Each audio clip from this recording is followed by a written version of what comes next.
antes que nada, dos cosas organizativas. Uno, es que el próximo martes, para quien quiera los créditos, tiene que entregar una pequeña memoria, una valoración personal de una de las sesiones, y que la entregue el martes que viene y luego se le darán los créditos. Y por otra parte, que el martes, como se acaba el curso, pues vamos a hacer un pequeño encuentro para tomarnos algo tras la última sesión, ¿vale? Al acabar. Entonces, que quien quiera que se quede, bueno, pues cuando acabemos nos quedaremos aquí y nos iremos a donde sea. Y luego, nada, empezamos la novena sesión. Hoy tenemos una sesión sobre economía feminista. Tenemos aquí a Maya Pérez Orozco. Maya es feminista y es economista.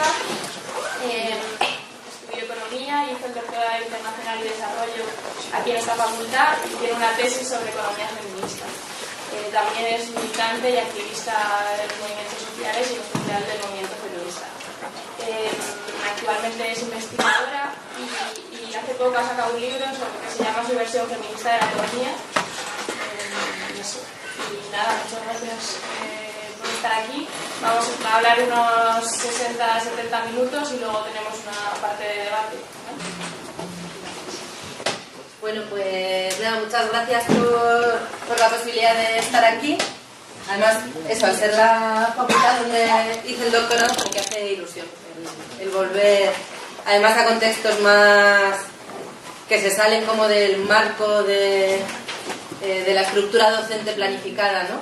Entonces, que alegría de poder compartir esta tarde. ¿Se ve bien? Se ve bien la pantalla, ¿no? Ahí. Como por tener un poco el esquema. No sé cuántas y cuántos de las personas que estáis aquí habéis oído hablar de economía feminista. Sabemos que, por saber, pues más o menos por orientarme, ¿y cuántas personas no habéis oído nada de economía feminista? ¿Todo el mundo habéis oído algo? Vale, guay. Bueno, espero que no resulte muy básico todo lo que voy a contar. Si resulta muy básico, pues luego en la parte de preguntas ya vamos apañando y profundizando, ¿vale? Lleváis ya 9 sesiones de otras perspectivas económicas alternativas a la oficialista. Probablemente por otras vías os han llegado, ¿no? También otras escuelas de pensamiento económico. Yo he de reconocer que estudié en la Carlos III y a mí me enseñaron que economía había una grande y libre, digamos, y no oí hablar de Marx hasta cuarto en una de libre elección. O sea que fue una cosa absolutamente monolítica. Entonces, cuando de repente descubrí en un trabajo de una asignatura de libre elección que además de Marx existía la economía ecológica y la economía feminista, me volví loca completamente. Entonces, bueno, luego me quedé aquí más enganchada, pero siempre como mucho diálogo con otras perspectivas económicas críticas, ¿no? Entonces, ¿cómo manejo con el ratón así de espaldas? Lo que yo quería contaros hoy, en primer lugar, es como una primera aproximación a la economía feminista, algunos elementos básicos, ¿no?, de cuáles son sus elementos aglutinadores, los rasgos que la caracterizan y la diversidad de enfoques también, porque me parece fundamental insistiros en que no hay una única. La economía feminista no es una grande y libre, sino que hay muchas formas de pensar la economía desde los feminismos y que yo luego me voy a ir centrando en una determinada forma de pensar la economía desde los feminismos, pero hay otras formas posibles, ¿vale? Entonces, podría haber aquí otra persona en lugar de mí contando otras cosas distintas. En segundo lugar, bueno, y os comentaré un poco lo que yo creo que ha sido como el desplazamiento de la economía feminista de lo que podríamos llamar el descubrimiento del otro oculto, es decir, cuando decimos aquello de que economía no es solo movimientos, flujos monetarios, que trabajo no es solo aquello por lo que te pagan, sino que hay mucha economía fuera de los mercados y que hay muchos trabajos no remunerados. Entonces descubrimos ese otro oculto, que además está en profundísima interconexión con las desigualdades entre mujeres y hombres, división sexual del trabajo. Empezamos por ahí, pero poco a poco vamos desplazándonos y nos centramos en la idea, decimos, de sostenibilidad de la vida. Es decir, una mirada transversal al sistema económico. No se trata de pensar mercados y el otro, sino de pensar el conjunto del sistema desde un sitio distinto. ¿Desde cuál? Decimos, desde la vida misma. Entonces, esa es la apuesta central y por eso os digo que esta es la apuesta central de una determinada perspectiva feminista sobre la economía, en la cual yo luego voy a centrar todo el resto de puntos, pero que otra persona podría entrarle por otros ángulos. En segundo lugar, dos críticas básicas a los enfoques androcéntricos desde esta idea de sostenibilidad de la vida, tanto al cómo se sostiene, cuáles son las esferas que entran en juego y cómo se interrelacionan, como al qué vida están sosteniendo, y aquí enlazaré brevemente con el tema del Homo economicus, si la vida que está en el centro de la economía es el Homo economicus o cuál es la vida que está ahí, ¿no? En tercer lugar, principales hallazgos cuando miramos desde la sostenibilidad de la vida, y aquí es donde voy a centrarme, me voy a detener más, para comentaros un poco como cuál es el esquema analítico y de comprensión no de la economía en general, sino un determinado modelo económico, que es el modelo económico capitalista heteropatriarcal, que lo tomamos muchas veces como el único existente, pero es uno de los posibles, es decir, hay otras economías posibles. Pero vamos a hacer una crítica a la economía que tenemos hoy desde esa idea. Y luego, nada, algunas pequeñas reflexiones finales sobre las implicaciones analíticas y los caminos de desarrollo futuros para la economía feminista. Yo me embalo y me enrollo mucho. Si en cualquier momento alguien quiere interrumpir para preguntar algo que no se haya entendido o para cuestionar algo que os mueva mucho, me interrumpís cuando queráis, ¿vale? Que tampoco estamos tanta gente como para tener que hacer una cosa muy estricta. Entonces, en primer lugar, ¿qué es economía feminista? Se utiliza, bueno, el término economía feminista está cogiendo peso para denominar fundamentalmente una escuela de pensamiento económico crítica y que es distinta a otras escuelas de pensamiento económicas. Es decir, no es una derivación del marxismo, aunque haya mucho vínculo de gran parte de la economía feminista con el marxismo. No es una derivación de la economía neoclásica, aunque haya algunas que se llaman economistas feministas neoclásicas. Es una escuela de pensamiento económico en sí misma. Eso, el nombrecito economía feminista vino fundamentalmente por ahí, para denominar una escuela de pensamiento económico distinta a otras, con su propio aparataje analítico, con su propia metodología, con sus propias implicaciones analíticas y también políticas. Pero en un sentido más amplio, que yo creo que es el más interesante, podríamos más bien hablar de miradas feministas hacia el sistema socioeconómico. Y economía feminista sería la asunción de un compromiso político explícito con el intentar entender las desigualdades entre mujeres y hombres que tienen que ver con el sistema socioeconómico y por intentar superarlas. Entonces es la asunción, insisto, de un compromiso político expreso por mirar el mundo desde otro sitio para construir un mundo diferente, digamos. En ese sentido, también diría que la economía feminista es más bien un discurso, una escuela de pensamiento económico, como estaba diciendo, más que una práctica. Dicho de otra manera, que no es que haya sistemas económicos que son feministas y entonces estamos nombrando esos sistemas económicos feministas, sino que estamos mirando desde el feminismo un sistema económico que no es en absoluto feminista. Un poco la distinción como la economía social y solidaria, que sí que nombra una manera distinta de hacer economía social y de hacer economía, y luego busca conceptos para entenderlo, pero está hablando de una forma diferente de organizar el sistema. Y en cambio la economía ecológica, que mira desde un sitio distinto un sistema económico que de ecológico no tiene nada.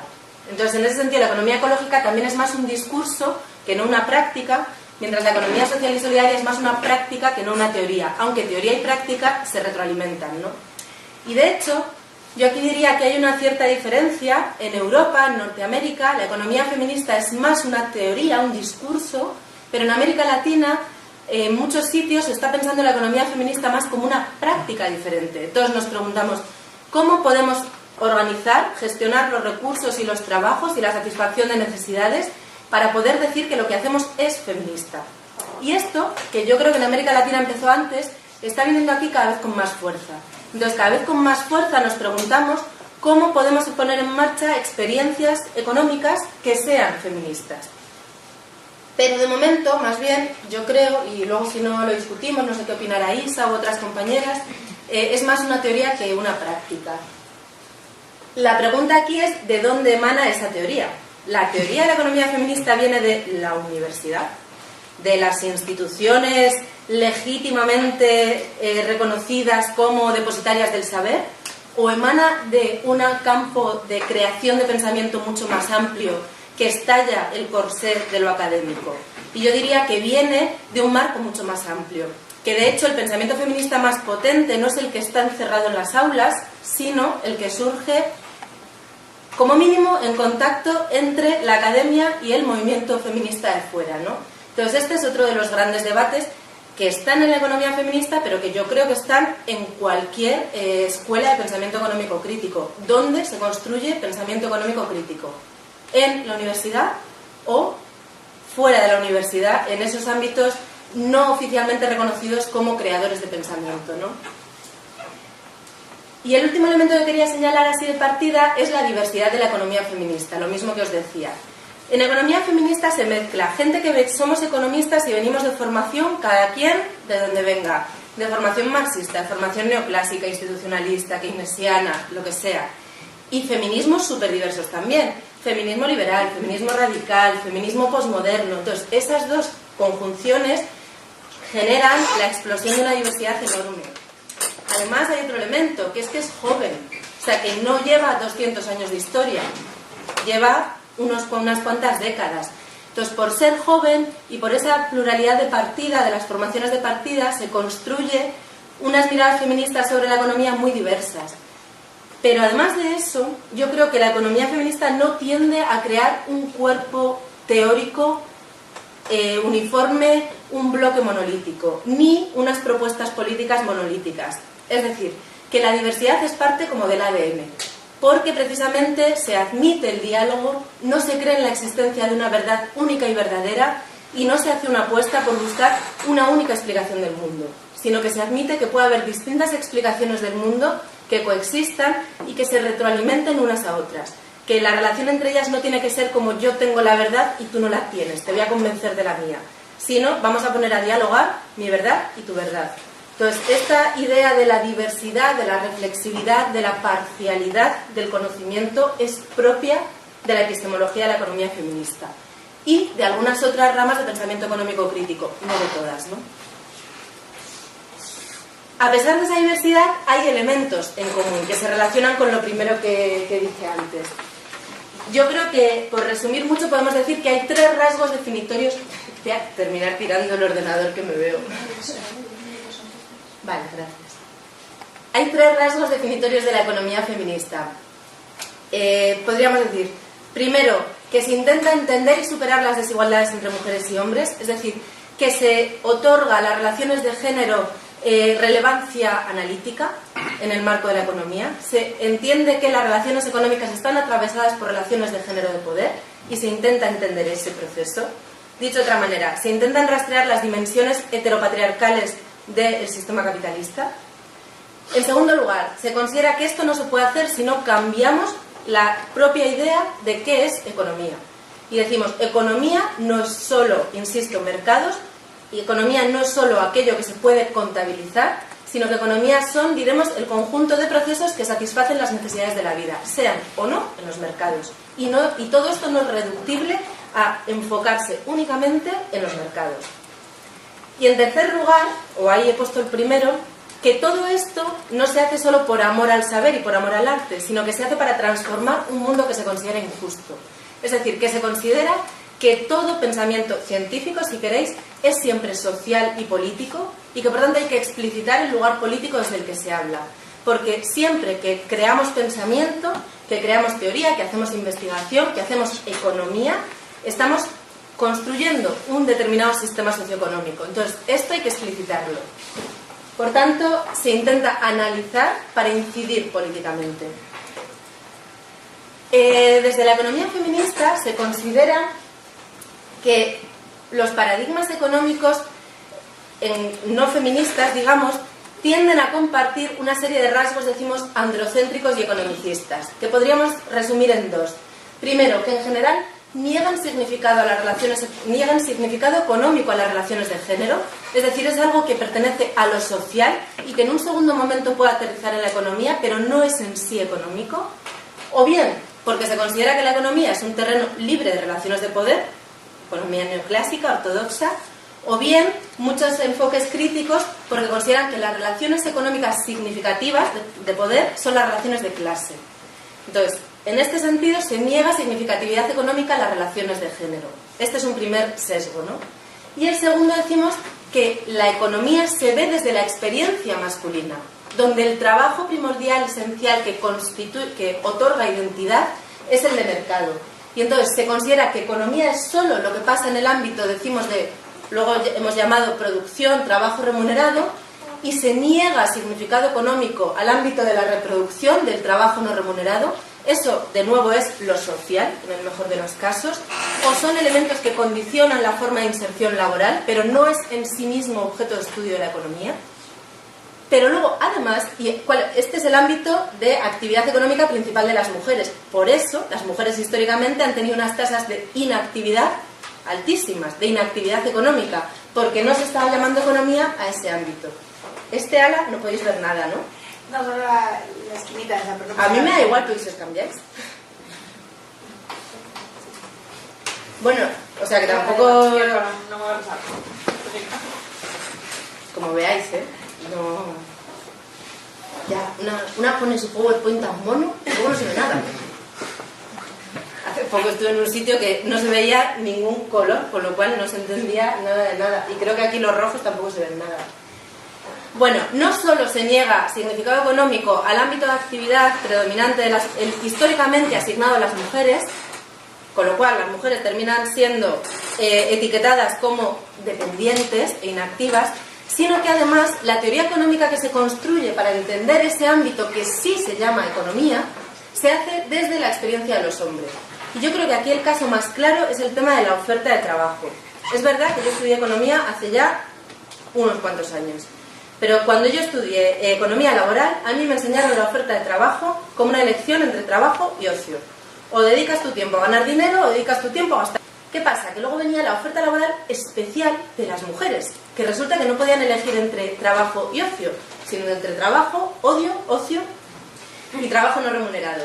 Pero era la específica de las mujeres, la genérica, la oferta, lo que nos explicaba la oferta laboral genérica era la que se construía desde la experiencia masculina de no tener que ser responsable de los trabajos no remunerados, por tanto no tener que preocuparse de qué pasa con eso a la hora de decidir si quieres currar o no quieres currar. Entonces, la teoría económica construida para entender la experiencia de cualquier persona en los mercados realmente está construida a partir de la experiencia masculina de inserción en ese ámbito económico, ¿no?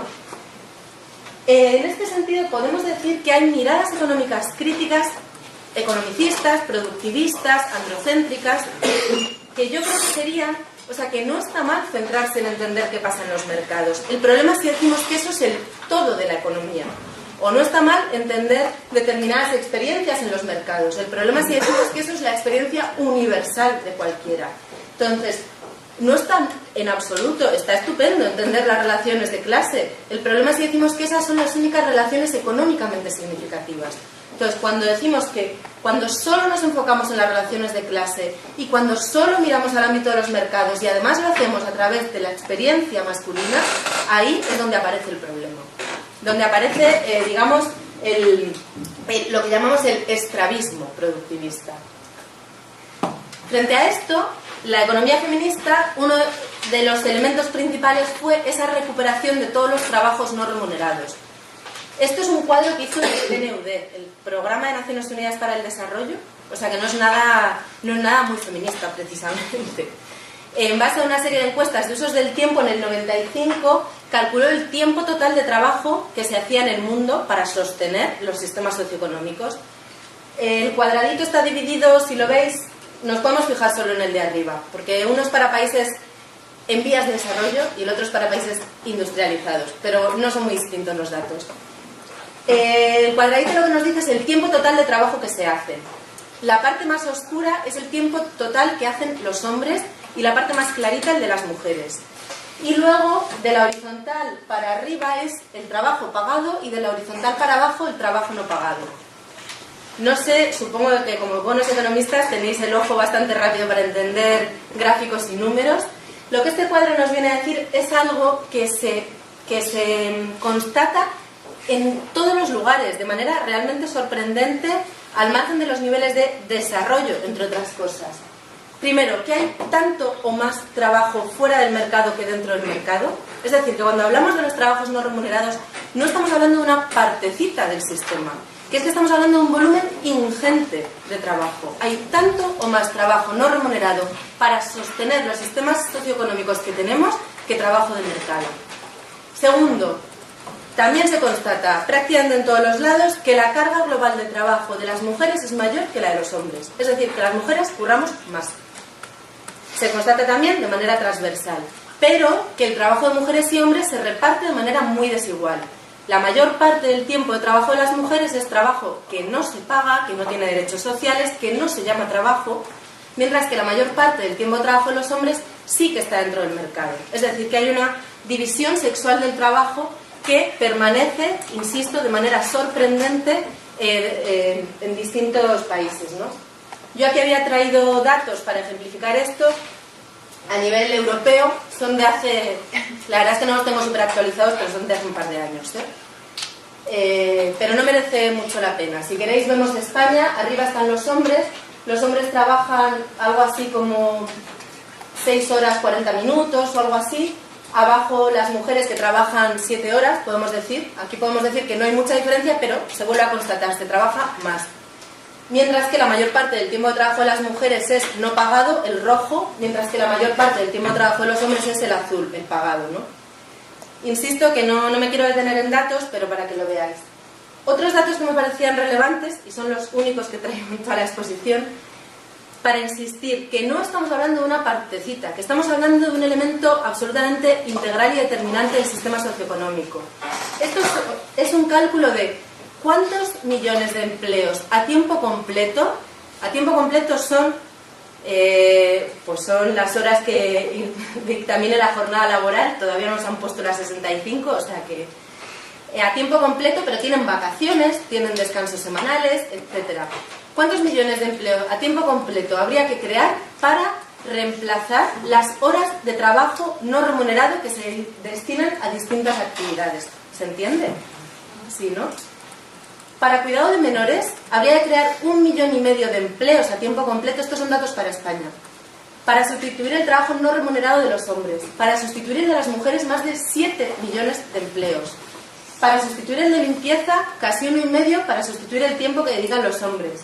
Más de 8,5 millones de empleos para sustituir el tiempo que dedican las mujeres a limpieza. Y la última columna es la comparación con las actuales millones de empleos a tiempo completo que había en ese momento en el mercado laboral. Como podéis ver, no llegaban a 10 en el caso de los hombres, no llegaba a 5 en el caso de las mujeres. Solo para sustituir lo que se hace en limpieza, casi hay que doblar las mujeres que están a tiempo completo en el mercado. Dicho de otra manera, sinceramente considero que es una barbaridad cualquier enfoque económico que pretenda dar una imagen del conjunto del sistema económico sin atender en absoluto a esto, aunque sea solo por el volumen. Ahora bien, el argumento fundamental, creo, no es el volumen de horas, sino el papel sistémico que tienen, ¿no? Entonces, a eso es a lo que vamos. Desde aquí, desde este descubrimiento del otro oculto, ¿qué podemos hacer? Podemos hacer dos cosas. La cuestión es, ¿dónde situamos la pregunta fundamental? Y la podemos situar en dos sitios distintos. Esto es de nuevo el mismo cuadradito de antes, pero con colorines. Se entiende, ¿no? Se ve bien. ¿Sí? Podemos situar la pregunta fundamental en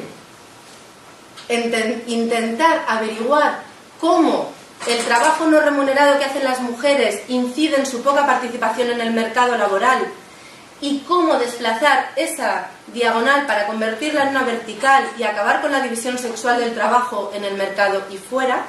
Podemos situar aquí la pregunta principal, que sería la parte de arriba, es decir, cómo avanzar hacia un reparto equitativo de todos los trabajos, pero desde otro posicionamiento lo que decimos es, esto no podemos preguntárnoslo siquiera si no entendemos el papel sistémico que juegan los trabajos no remunerados históricamente asignados a las mujeres en sostener los trabajos remunerados históricamente asignados a los hombres. Sin entender este papel, esta relación sistémica, no podemos pretender arreglar el asunto, por decirlo de alguna manera. ¿Qué pasa? Que cuando vamos dando respuesta a esta pregunta, lo que nos encontramos es que que la desigualdad de género juega un papel absolutamente central en mantener a flote el sistema capitalista. Dicho de otra manera, que la igualdad no es alcanzable en el marco del sistema capitalista, porque el sistema capitalista en que vivimos es per se heteropatriarcal. Que esto es lo que intentaré argumentaros más adelante. Entonces, este es un primer desplazamiento. No nos vamos a centrar en intentar sacar a la luz ese otro culto, sino en entender ese papel sistémico. Y el segundo desplazamiento, pero que yo creo que se va más lento, es que la economía feminista se ha centrado mucho precisamente en el trabajo. Desde ese enfado con lo que curramos y ni se nos paga, no tenemos autonomía financiera, no tenemos derechos sociales, no tenemos un reconocimiento social. El enfado por el injusto reparto de los trabajos se ha centrado mucho en los trabajos, pero de ahí hemos ido pasando poco a poco a preguntarnos más bien, pero ¿y estos trabajos? ¿Qué hacemos con ellos? ¿Para qué los trabajos? ¿Qué bienestar, qué idea de bienestar y qué idea de economía están sosteniendo los trabajos?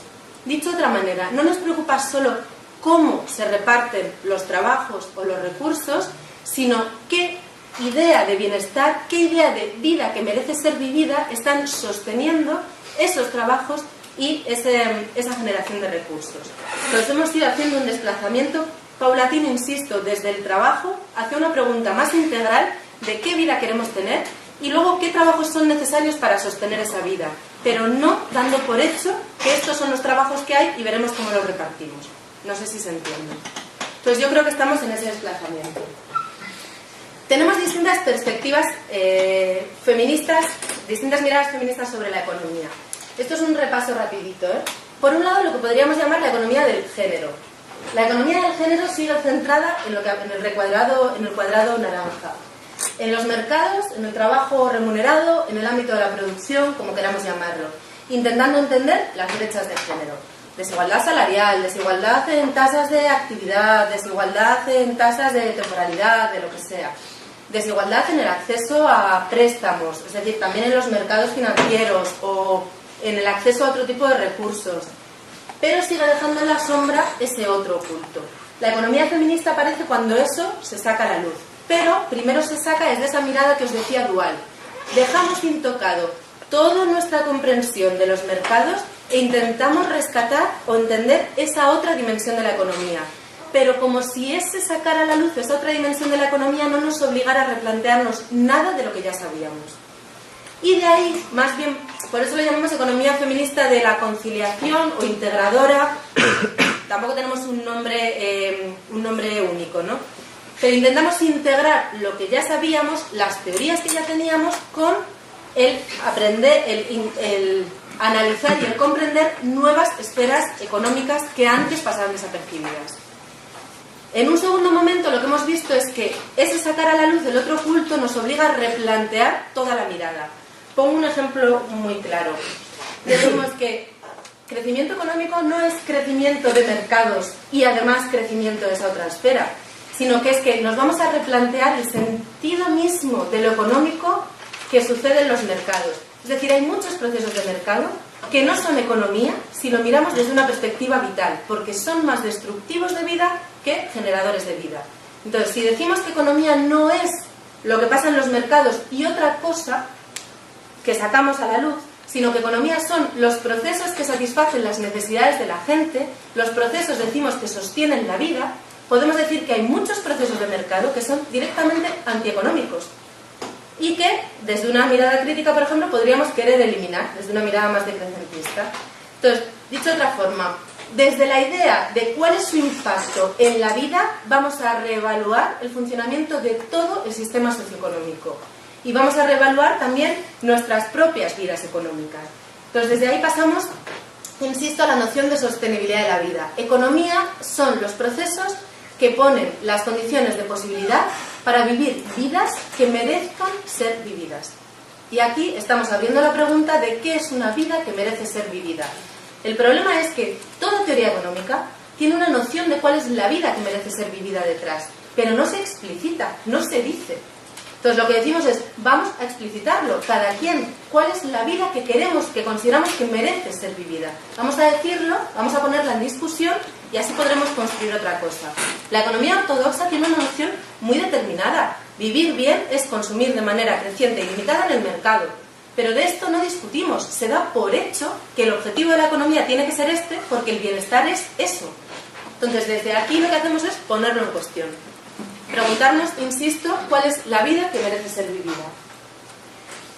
El primer enfoque podríamos llamarlo algo así como añada mujeres y revuelva, Es decir, dejamos todo igual, desagregamos unos datitos por sexo, calculamos unas brechas de utilizar el otro oculto.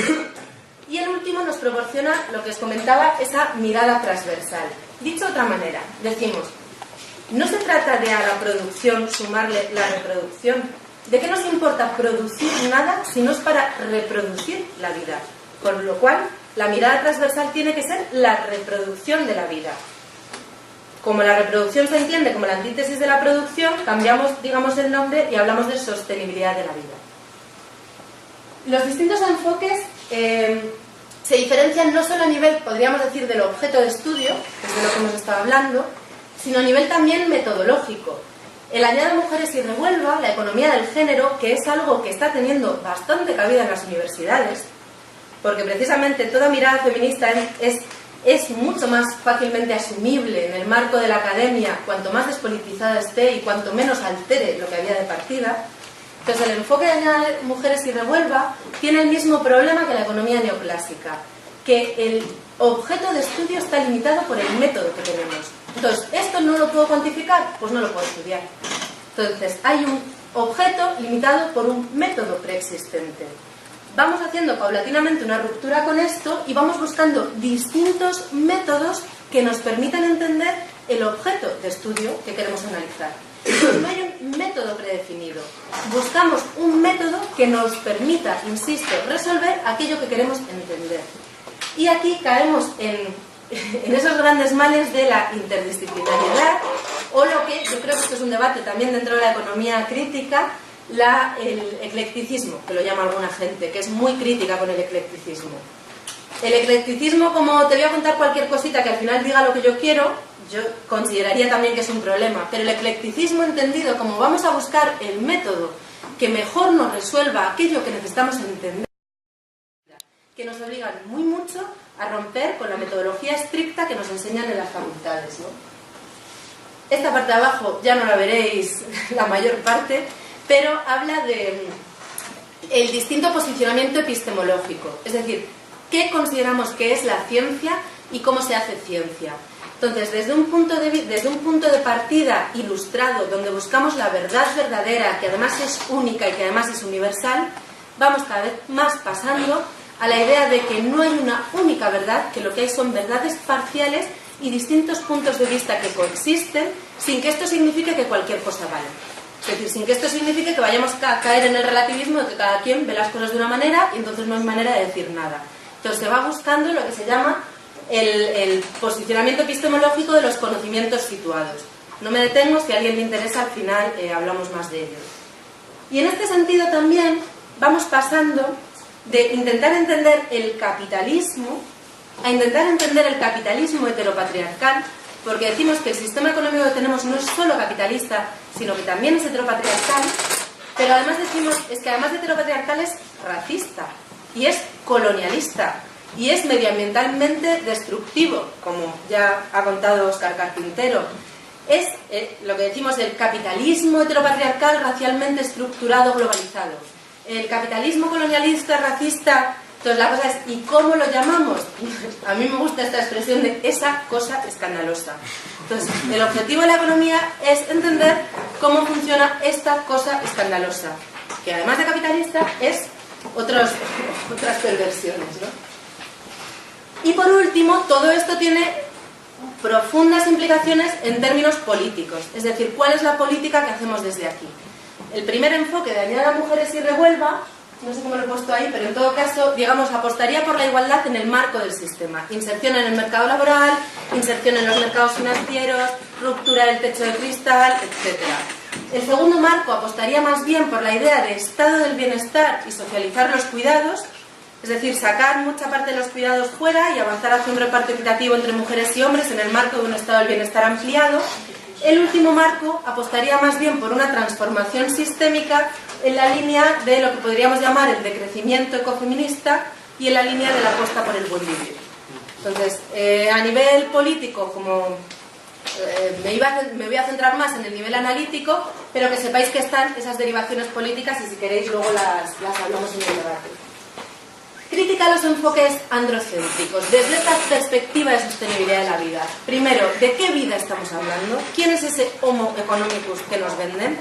Que llegas en primero de carrera y te hablan de Robinson Crusoe y te explican cómo Robinson Crusoe baja y sube la palmera y se compra y se vende los cocos a sí mismo y se da vacaciones y se paga un salario, y con eso te explican la elección entre trabajo y ocio, y luego Robinson Crusoe descubre que existe la pesca y entonces introducimos el intercambio con Robinson Crusoe, que se compra cocos y se vende pescado.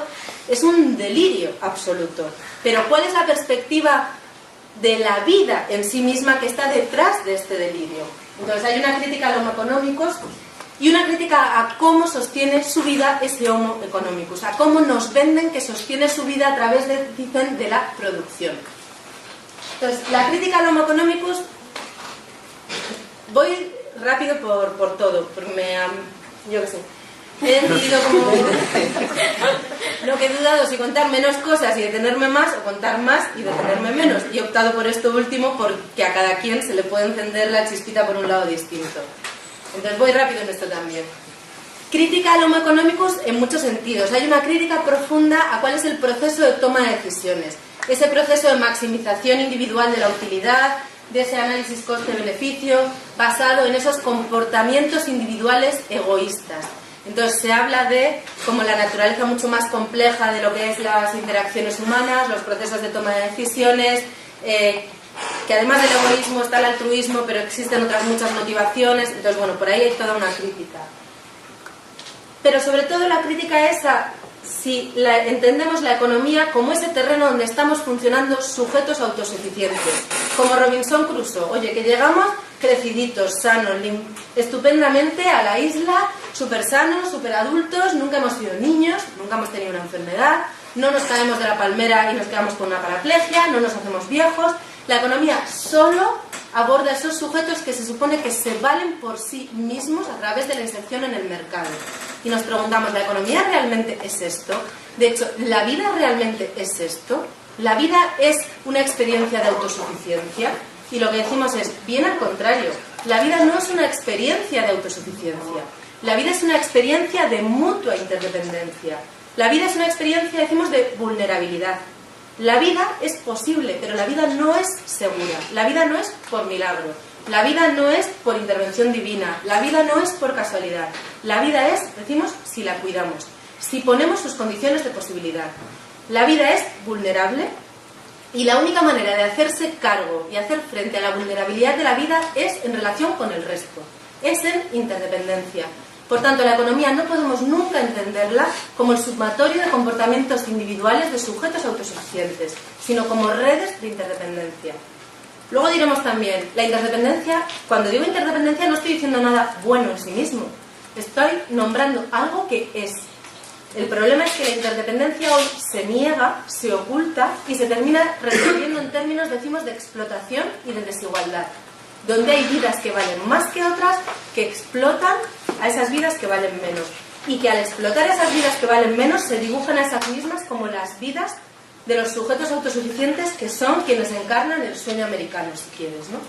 Entonces, que la vida que tiene que resolver la economía no se trata del sumatorio de vidas individuales de sujetos autosuficientes, sino la vida en común de sujetos que somos vulnerables e interdependientes. Otra pregunta, ¿qué es eso de la naturaleza al servicio del hombre? La isla desierta, no había nada, fíjate, solo estaba la isla, que no tenía vida. Entonces la naturaleza como un recurso al servicio del delirio occidental y civilizatorio de crecimiento, industrialización, desarrollo, progreso. Frente a esto, lo que decimos, y esta es una crítica que viene mucho más desde el ecologismo, es que la vida es ecodependiente, que la vida de la gente no es nada sin un planeta vivo que nos acoge y donde habitamos. Entonces no es un recurso para nuestro proyecto de desarrollo, sino que nuestra vida está en el marco de un planeta vivo más amplio. Nos preguntamos entonces cuál es la cara oculta de este Homo economicus que nos venden. Y decimos, la cara oculta es precisamente la naturaleza que está sujetando esa vida ecodependiente, las mujeres en gran medida que se están haciendo cargo de muchas de las dimensiones de vulnerabilidad de la vida, y las clases sirvientes que se hacen también cargo de muchas de las dimensiones de la vulnerabilidad de la vida que negamos, ¿no? Entonces hay caras ocultas en ese supuesto sujeto autosuficiente. Y decimos también, ¿y cuál es el rostro que está detrás de este sujeto que supuestamente no es nadie porque podría ser cualquiera? Y decimos, hay un rostro muy concreto.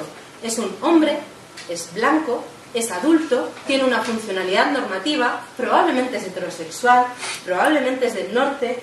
Es lo que llamamos el BBVA, el blanco, burgués, varón, adulto. Entonces, el Robinson Crusoe no es cualquiera, es el BBVA, es un sujeto determinado, que es la vida que se pinta a sí misma como la que de verdad merece ser sostenida por el conjunto del sistema y, ojo, ser rescatada en tiempos de crisis, como se ha visto ahora. La vida que de verdad merece ser rescatada en tiempos de crisis es esta a costa del resto. Lo que diremos también es que esta cosa escandalosa no establece una ruptura clara entre el BBVA y el resto, sino que nos va posicionando en, digamos, en una escala jerárquica y de mutua competencia o de mutua relación de poder. Dicho de otra manera, que hay una única vida que es la que de verdad merece, que es la que sale privilegiada del proceso de acumulación de capital, diremos, a costa de los malos vivires desiguales del resto que rompemos con la norma del BBVA. Si eres mujer, tienes más riesgos que si eres hombre. Si eres del sur global, tienes más que si eres del norte. Si eres persona anciana, tienes más que si eres joven. Si tienes una funcionalidad no normativa, tienes más riesgos que si tienes una funcionalidad normativa.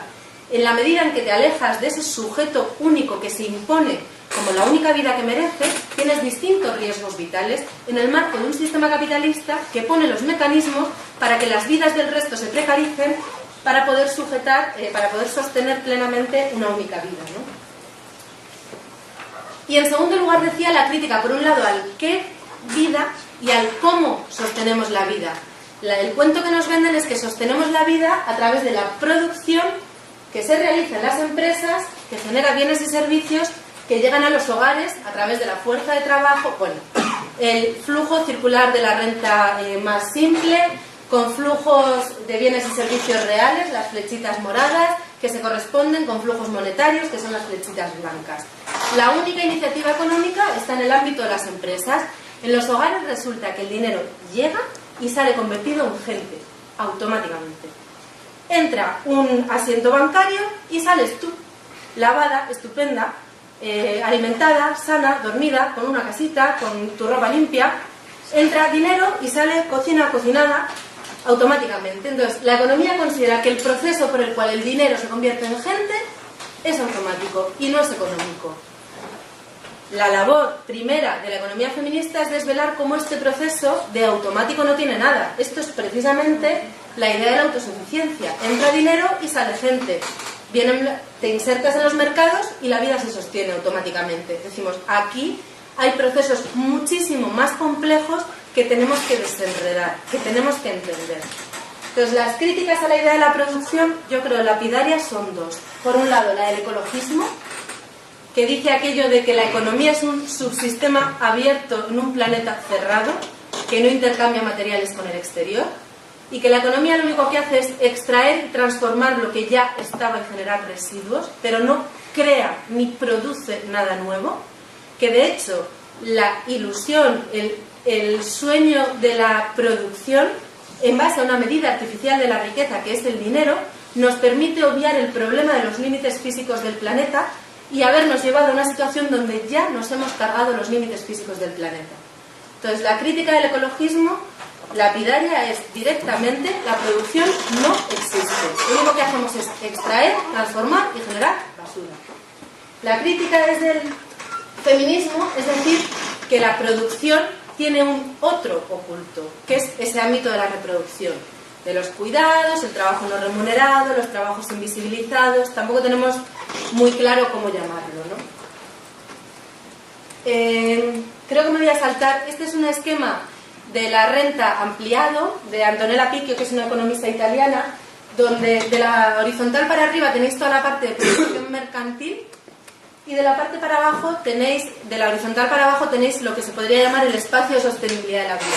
Lo que os decía es que cuando el dinero llega a través de la forma salario a los hogares, no se traduce inmediatamente en bienestar y en gente, sino que aquí abajo hay todo un proceso complejo de cómo se da ese proceso de sostenimiento de la vida y cuáles son las funciones del trabajo no remunerado. Lo dejo ahí para quien quiera verlo, ¿no?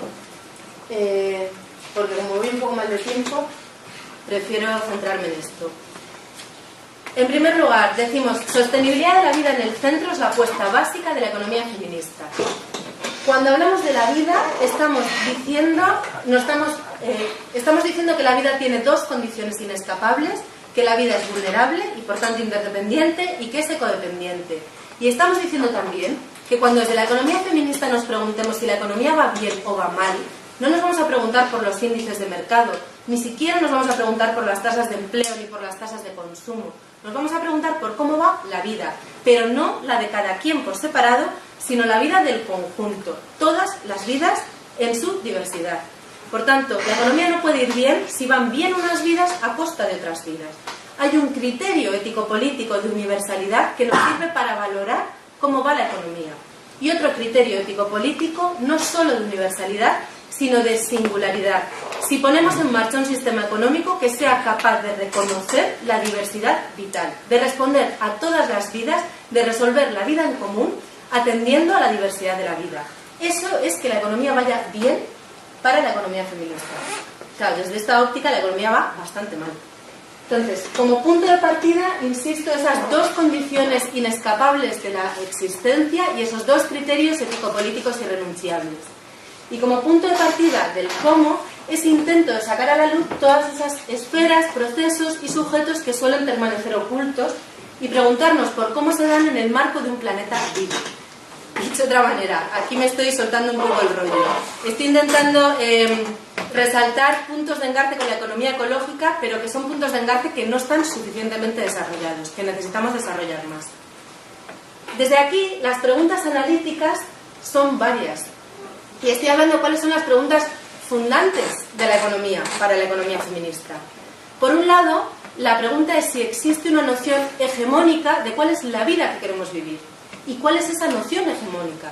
Y si esa noción está en disputa, por ejemplo, por otras nociones, si está cambiando nuestra propia idea de qué es el bienestar, por ejemplo, porque se está individualizando cada vez más, o porque estamos renunciando a derechos sociales como parte de la idea de lo que es el bienestar, o al revés, estamos yendo hacia la construcción de una noción más colectiva de la vida que queremos vivir.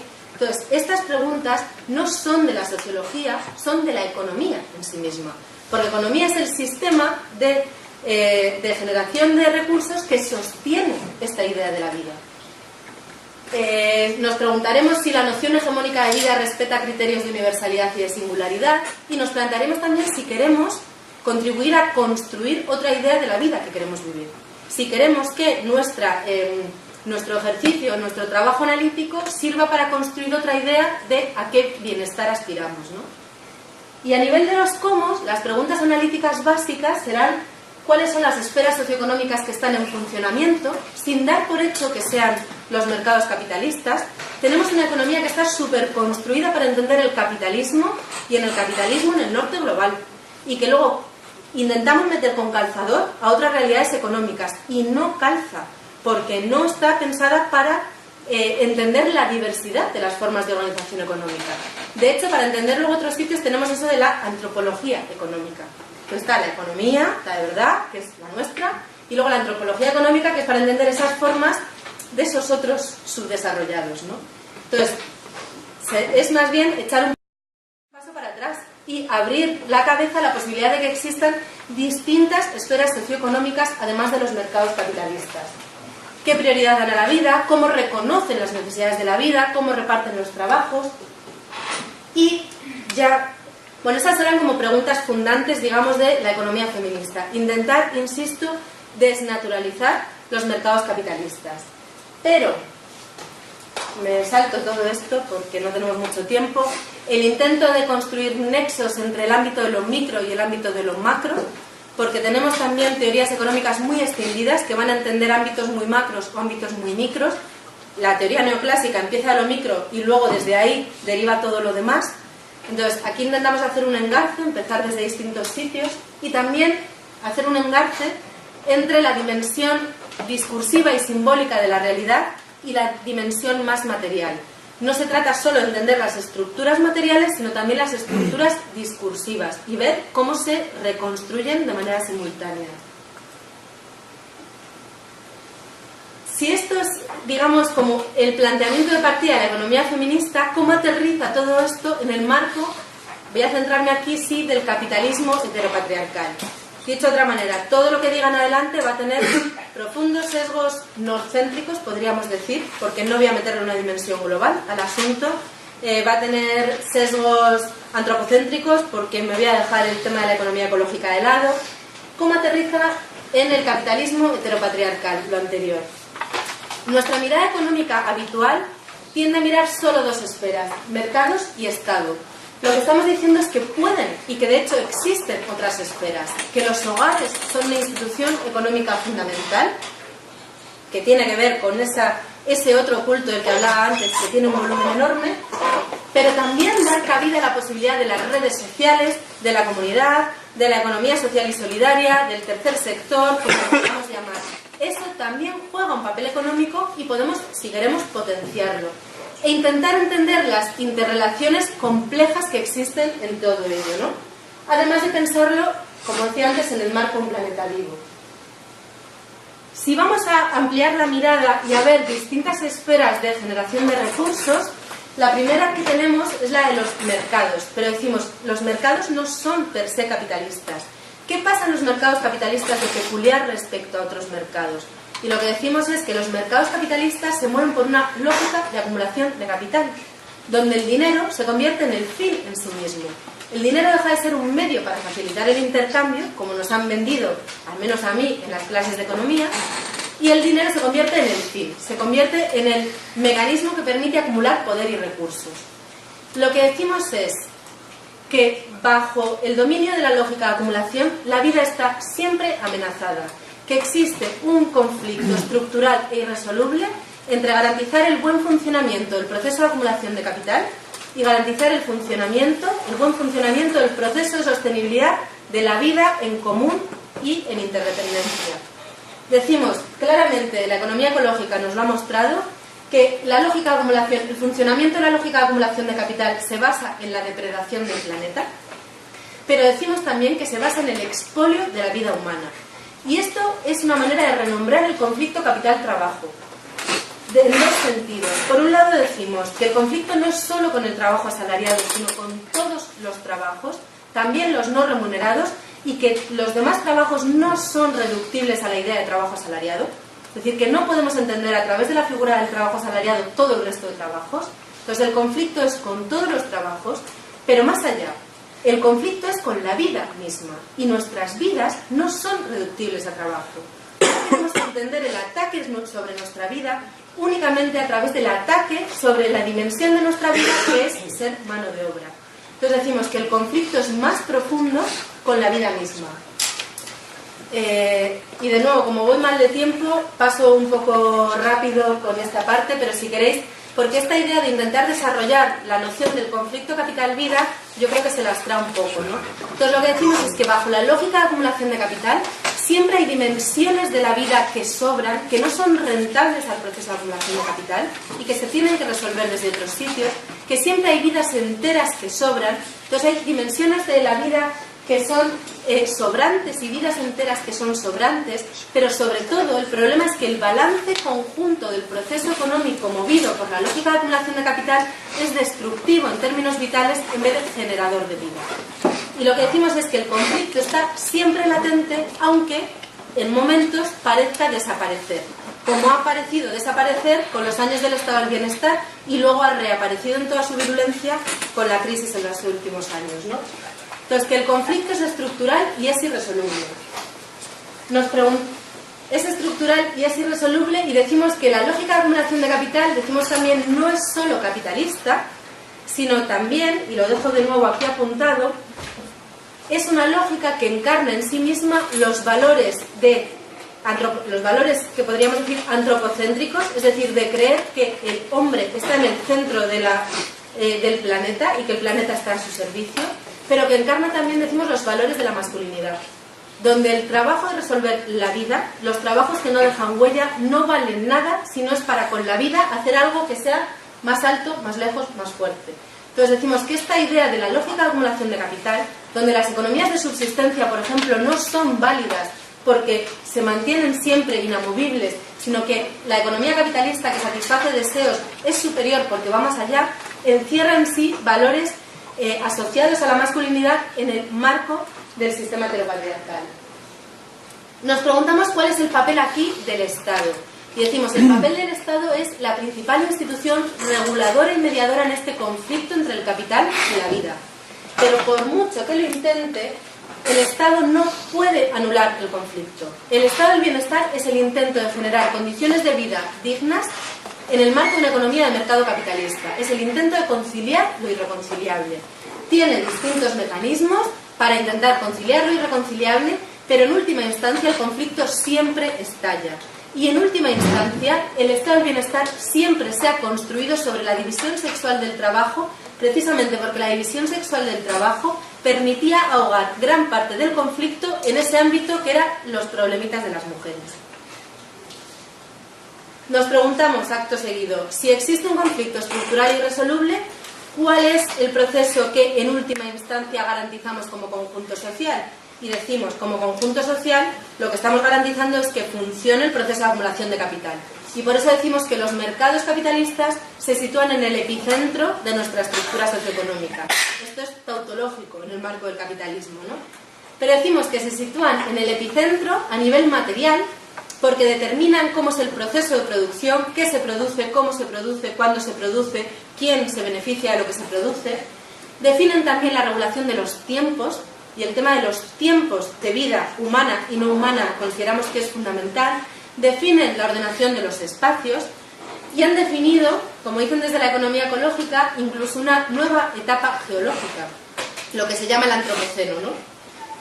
Pero están también en el centro a nivel simbólico, es decir, a nivel de construir nuestra propia idea de cuál es la vida que queremos vivir. Y a nivel político, porque están en el centro también de cuáles son nuestras estrategias de lucha política y qué es lo que buscamos con nuestras luchas políticas. Decir que los mercados capitalistas están en el epicentro implica reconocer un problema grande, cómo mirar desde fuera una sociedad donde los mercados están en el centro. Reconozco que lo de que la gente se mueva no es lo más fácil para mantener el hilo, perdonadme. Entonces decimos, un conflicto estructural irresoluble, el Estado que no puede hacer desaparecer el conflicto y que en última instancia, como conjunto social, optamos por garantizar el proceso de acumulación. La pregunta entonces es, ¿y cómo se resuelve la vida? Si la vida está siendo atacada y la vida no es una responsabilidad colectiva, ¿cómo se sostiene la vida? Y aquí yo creo que es donde da el paso la economía feminista, que no dan otras escuelas de pensamiento económico crítico con las cuales gran parte de lo anterior se puede compartir. Y lo que decimos es que esto no es el todo de la explicación, pero consideramos que es un elemento clave en la explicación. Un elemento fundamental en resolver la vida en el marco de un sistema que la está atacando son lo que llamamos los cuidados. Entendiendo los cuidados, yo diría como los trabajos residuales del capitalismo heteropatriarcal. La contracara del trabajo asalariado sometido a la lógica de acumulación. Son esos trabajos que se encargan, primero, de cerrar el ciclo económico. El ciclo económico no se cierra en el mercado, no lo cierran las instituciones públicas. Se cierra a través de los trabajos de cuidados. Y no quiero hablar estrictamente de trabajos no remunerados. Son los trabajos encargados de cerrar el ciclo económico, es decir, de garantizar que la vida sale adelante, pase lo que pase de manera muy compleja en muchas esferas, de responder, por tanto, a los ataques de la lógica de acumulación. En el momento de crisis se ve claramente los ataques por distintas vías, de recortes de servicios sociales, de recortes de derechos, de inserción cada vez más precaria en el mercado laboral. Quien se encarga de arreglar los desperfectos son los cuidados bajo tres condiciones. Primero, los cuidados se hacen privatizados, los cuidados se hacen feminizados y los cuidados se hacen invisibilizados. Entonces, los cuidados son la contracara, insisto, del trabajo asalariado, los trabajos residuales del capitalismo heteropatriarcal que cierran el ciclo económico y que intentan apañar en la medida de lo posible los ataques de la lógica de acumulación de capital bajo tres condiciones. Primero, En primer lugar, privatizados. No son responsabilidad del común. Sostener la vida no es responsabilidad colectiva, porque la responsabilidad colectiva está puesta en garantizar que los procesos de acumulación van bien y desde ahí se nos dice que la vida se resolverá. Lo que decimos es la vida se resuelve por otras vías. Entonces no son del conjunto, son de cada quien con los medios privadamente disponibles, con el dinero que tengas y con las redes sociales. Son responsabilidad de las casas. Esto implica decir que los hogares no son solo una institución económica más, es una institución económica fundamental que tenemos que meter en el dibujo. Pero más allá, son la unidad analítica básica, son la institución económica básica porque es la que asume la responsabilidad de sostener la vida. Y economía es sostener la vida, por tanto son la que asume la responsabilidad, insisto, de cerrar el ciclo económico. ¿Qué decimos también? Que los hogares no son unidades armoniosas. Como nos lo dibuja muchas veces, como nos lo dibuja la economía neoclásica, el dictador benevolente de la nueva economía de la familia, por ejemplo, pero también gran parte de la economía crítica piensa en las casas como el terreno del amor donde la familia se quiere. Lo que decimos es que los hogares son escenario de profundo conflicto y relaciones de poder, pero también de cierta cooperación, porque si no, el hogar salta. Los hogares son, decimos, unidades en conflicto cooperativo, pero tenemos que ahondar en cuáles son esos procesos de cooperación y de conflicto que se dan en los hogares como un proceso económico fundamental, no como una cosa social. Los hogares, por ejemplo, suelen aparecer para entender a los pobres. Entonces, para entender la experiencia de los pobres, miramos a la familia. Para entender la experiencia del resto, no hace falta mirar a la familia. No es que las mujeres todas nos acoplemos 100% a eso, pero sí que hay una línea de concordancia. El problema es cuando ya te desvías demasiado y no eres reconocible. Ahí viene la sanción social. Entonces, hay una construcción de la masculinidad, decimos que es una construcción de sí para sí, a través de la inserción en el mercado, de realizar los trabajos remunerados, de ser reconocible en una profesión. Y que en la masculinidad, los trabajos masculinizados tienen mayor prestigio social cuanto mayor prestigio de mercado tengan. Cuanto más importante sea tu trabajo como ingeniero y más te paguen, más se te valora. ¿Qué decimos? Que en los trabajos feminizados es lo contrario.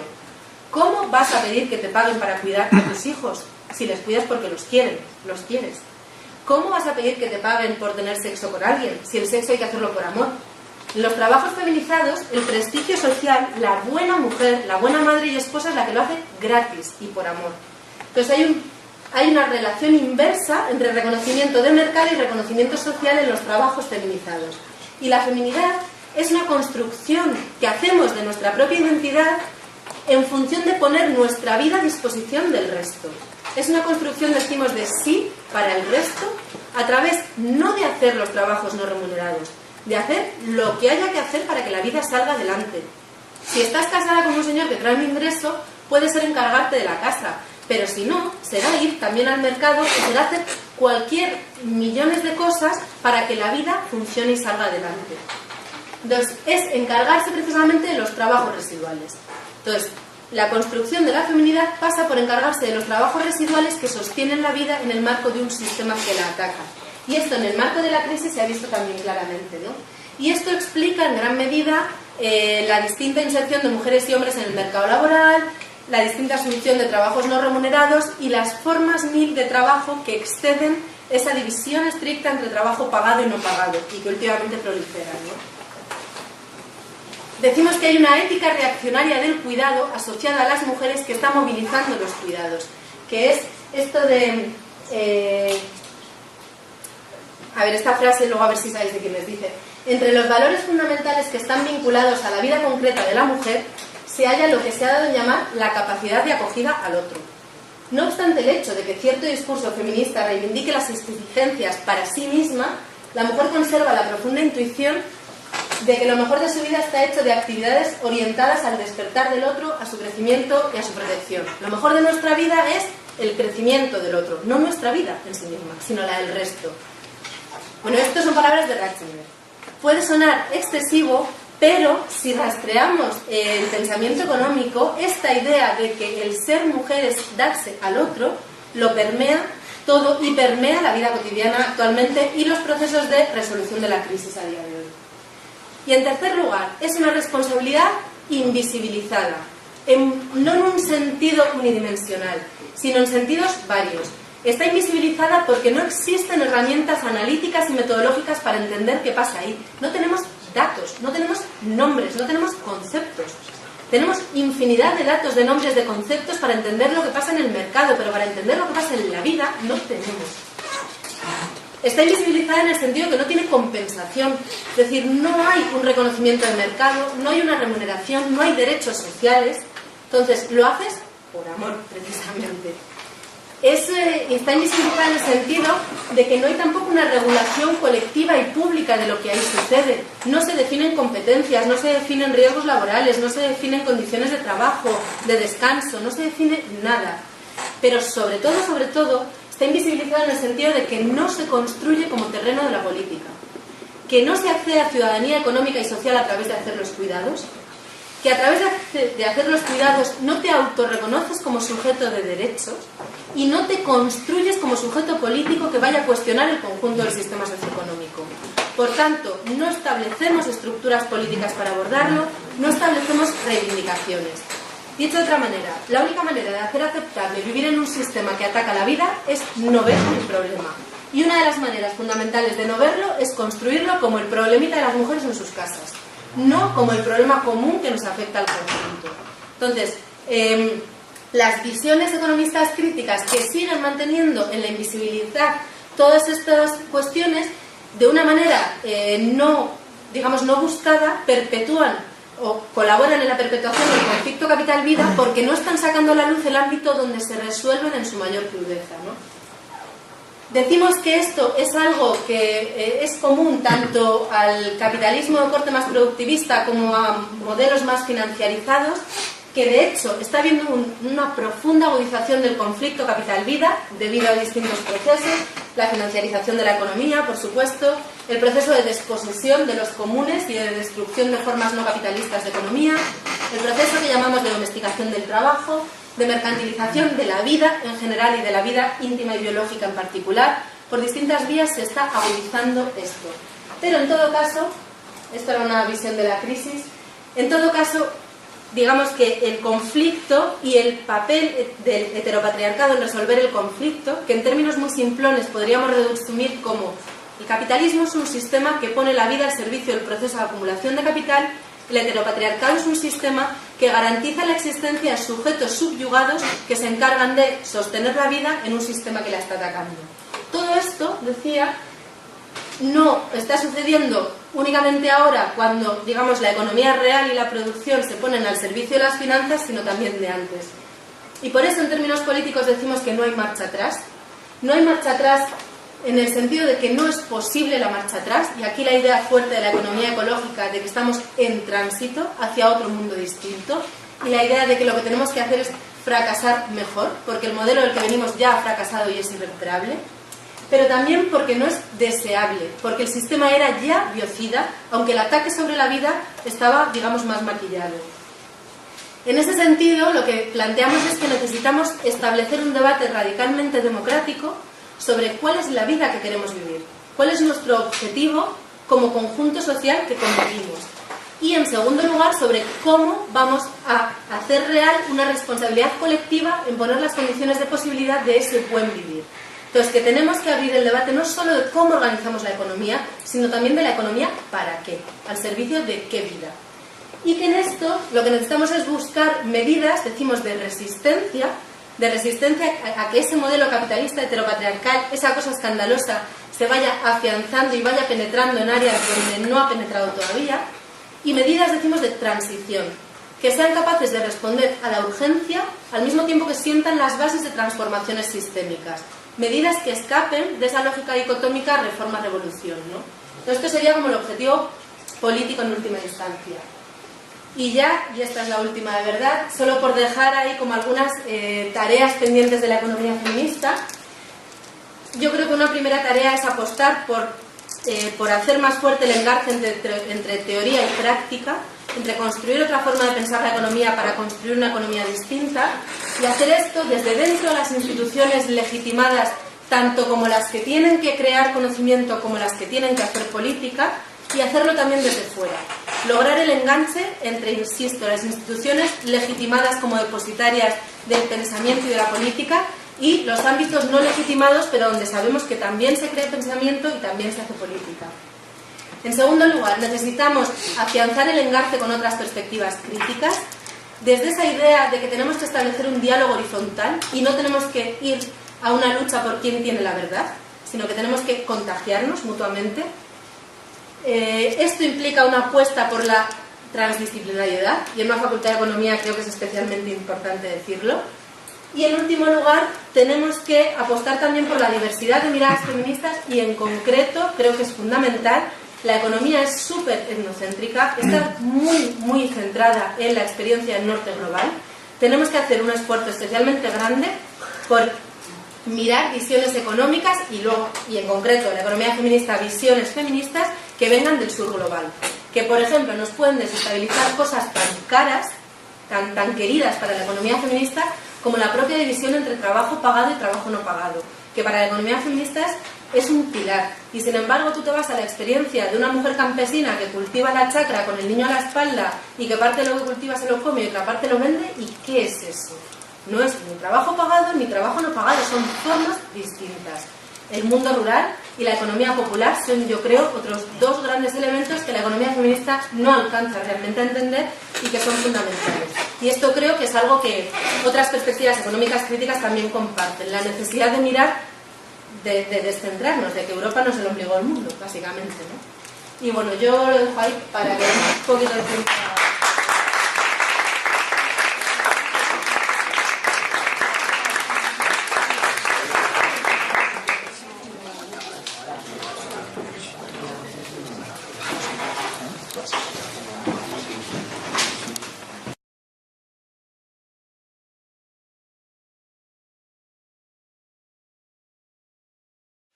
Antes que nada, dos cosas organizativas. Uno, es que el próximo martes, para quien quiera los créditos, tiene que entregar una pequeña memoria, una valoración personal de una de las sesiones y que la entregue el martes que viene y luego se le darán los créditos. Y por otra parte, que el martes, como se acaba el curso, pues vamos a hacer un pequeño encuentro para tomarnos algo tras la última sesión, ¿vale? Al acabar. Entonces, quien quiera que se quede, bueno, pues cuando acabemos nos quedaremos aquí y nos iremos a donde sea. Y luego, nada, empezamos la novena sesión. Hoy tenemos una sesión sobre economía feminista. Tenemos aquí a Maya Pérez Orozco. Maya es feminista y es economista. Estudió economía, hizo el doctorado internacional y desarrollo aquí en esta facultad y tiene una tesis sobre economía feminista. También es militante y activista de los movimientos sociales y en especial del movimiento feminista. Actualmente es investigadora y hace poco ha sacado un libro sobre que se llama Su versión feminista de la economía. Y nada, muchas gracias por estar aquí. Vamos a hablar unos 60-70 minutos y luego tenemos una parte de debate. Es el modelo económico capitalista heteropatriarcal, que lo tomamos muchas veces como el único existente, pero es uno de los posibles, es decir, hay otras economías posibles. Pero vamos a hacer una crítica a la economía que tenemos hoy desde esa idea. Y luego, nada, algunas pequeñas reflexiones finales sobre las implicaciones analíticas y los caminos de desarrollo futuros para la economía feminista. Yo me embalo y me enrollo mucho. Si en cualquier momento aquí quiero interrumpir para preguntar algo que no se haya entendido o para cuestionar algo que os mueva mucho, me interrumpís cuando queráis, ¿vale? Que tampoco estamos tanta gente como para tener que hacer una cosa muy estricta. Entonces, en primer lugar, ¿qué es economía feminista? Se utiliza, bueno, el término economía feminista está cogiendo peso para denominar fundamentalmente una escuela de pensamiento económico crítica y que es distinta a otras escuelas de pensamiento económicas. Es decir, no es una derivación del marxismo, aunque haya mucho vínculo de gran parte de la economía feminista con el marxismo. No es una derivación de la economía neoclásica, aunque haya con algunas que se llaman economistas feministas neoclásicas. Es una escuela de pensamiento económico en sí misma. Eso, el nombrecito economía feminista vino fundamentalmente por ahí, para denominar una escuela de pensamiento económico distinta a otras, con su propio aparataje analítico. Me enseñaron que economía había una grande y libre, digamos, y no oí hablar de Marx hasta cuarto en una de libre elección. O sea que es que fue una cosa absolutamente monolítica. Entonces, cuando de repente descubrí en un trabajo de una asignatura de libre elección que además de Marx existía la economía ecológica y la economía feminista, me volví loca completamente. Entonces, bueno, luego me quedé aquí más enganchada, pero siempre como mucho diálogo con otras perspectivas económicas críticas, ¿no? Entonces, a ver, ¿cómo manejo con el ratón así de espaldas? Lo que yo quería contaros hoy, en primer lugar, es como una primera aproximación a la economía feminista, algunos elementos básicos, ¿no?, de cuáles son sus elementos aglutinadores, los rasgos que la caracterizan y la diversidad de enfoques también, porque me parece fundamental insistiros en que no hay una única. La economía feminista no es una grande y libre, sino que hay muchas formas de pensar la economía desde los feminismos y que yo luego me voy a ir centrando en una determinada forma de pensar la economía desde los feminismos, pero hay otras formas posibles, ¿vale? Entonces, podría haber aquí otra persona en lugar de mí contando otras cosas distintas. En segundo lugar, bueno, y os comentaré un poco lo que yo creo que ha sido como el desplazamiento de la economía feminista de lo que podríamos llamar el descubrimiento del otro oculto, es decir, cuando decimos aquello de que economía no es solo movimientos, flujos monetarios, que trabajo no es solo aquello por lo que te pagan. Bueno, pues nada, muchas gracias por la posibilidad de estar aquí. Además, eso, al ser la facultad donde hice el doctorado, como que hace ilusión el volver, además a contextos más que se salen como del marco de la estructura docente planificada, ¿no? Entonces, pues que alegría de poder compartir esta tarde. ¿Se ve bien? Se ve bien la pantalla, ¿no? Ahí. Como por tener un poco el esquema. No sé cuántas y cuántos de las personas que estáis aquí habéis oído hablar de economía feminista. Sabemos que, por saber, pues, más o menos por orientarme, ¿y cuántas personas no habéis oído nada de economía feminista? ¿Todo el mundo habéis oído algo? Vale, guay. Bueno, espero que no resulte muy básico todo lo que voy a contar. Si resulta muy básico, pues luego en la parte de preguntas ya vamos apañando y profundizando, ¿vale? Lleváis ya 9 sesiones de otras perspectivas económicas alternativas a la oficialista.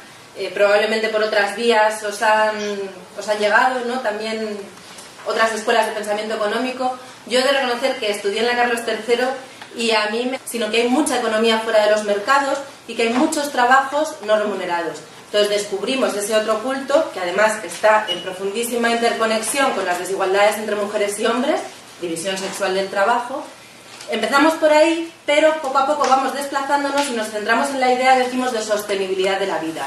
Es decir, una mirada transversal al sistema económico. No se trata de pensar mercados y el otro, sino de pensar el conjunto del sistema desde un sitio distinto. ¿Desde cuál? Decimos, desde la vida misma. Entonces, esa es la apuesta central y por eso os digo que esta es la apuesta central de una determinada perspectiva feminista sobre la economía, en la cual yo luego voy a centrar todo el resto de puntos, pero que otra persona podría entrarle por otros ángulos. En segundo lugar, 2 críticas básicas a los enfoques androcéntricos desde esta idea de sostenibilidad de la vida, tanto al cómo se sostiene, cuáles son las esferas que entran en juego y cómo se interrelacionan, como al qué vida están sosteniendo, y aquí enlazaré brevemente con el tema del Homo economicus, si la vida que está en el centro de la economía es el Homo economicus o cuál es la vida que está ahí, ¿no? En tercer lugar, principales hallazgos cuando miramos desde la sostenibilidad de la vida, y aquí es donde voy a centrarme, me voy a detener más, para comentaros un poco como cuál es el esquema analítico y de comprensión no de la economía en general, sino un determinado modelo económico que